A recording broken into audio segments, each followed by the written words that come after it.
বর্তমান সময়ে পাণিপাগ বিভাগ পক্ষর মিলিথিবা লাটেস্ট খবর অনুযায়ী আহুরি বড়িব রাতে তাপমাত্রা। কুহুড়ি পাই 6 জিল্লাকু এলো ওয়ার্নিং। রাজ্যের আহুরি বড়িব রাতে তাপমাত্রা এবং কমিব শীত।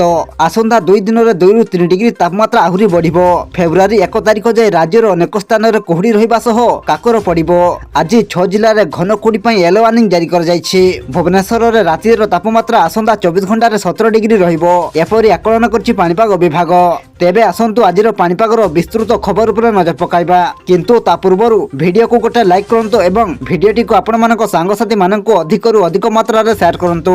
ଯଦି ଆମ ଚ୍ୟାନେଲରେ ଆପଣ ପ୍ରଥମ ଥର ଭିଡ଼ିଓ ଦେଖୁଛନ୍ତି ତାହେଲେ ଏବେ ହିଁ ଚ୍ୟାନେଲକୁ ସବସ୍କ୍ରାଇବ କରି ପାଖରେ ଥିବା ବେଲ୍ ଆଇକନକୁ ପ୍ରେସ୍ କରି ଅଲ୍ ନୋଟିଫିକେସନ୍ ଅନ୍ କରି ରଖନ୍ତୁ, ଯାହାଦ୍ୱାରା ଆଗକୁ ପାଣିପାଗ ସମ୍ବନ୍ଧୀୟ ଲାଟେଷ୍ଟ ଅପଡେଟ୍ ଆପଣମାନେ ସର୍ବପ୍ରଥମେ ଆମ ଚ୍ୟାନେଲ ମାଧ୍ୟମରେ ପାଇପାରିବେ।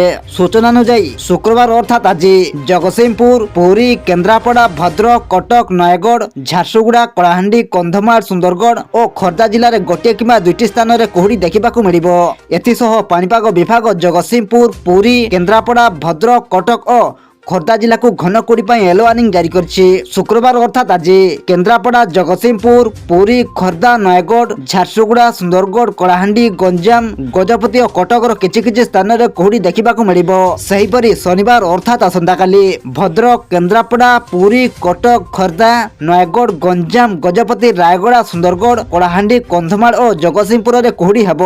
ଫୁଲବାଣୀରେ ରାତିର ତାପମାତ୍ରା 9.5 ଡିଗ୍ରୀ ରେକର୍ଡ କରାଯାଇଛି। ସେହିପରି ଦାରିଙ୍ଗବାଡ଼ିରେ 10.5 ଡିଗ୍ରୀ ରହିଥିବା ବେଳେ ରାତିରେ ସର୍ବାଧିକ ତାପମାତ୍ରା ପୁରୀରେ 8.5 ଡିଗ୍ରୀ ରେକର୍ଡ କରାଯାଇଛି।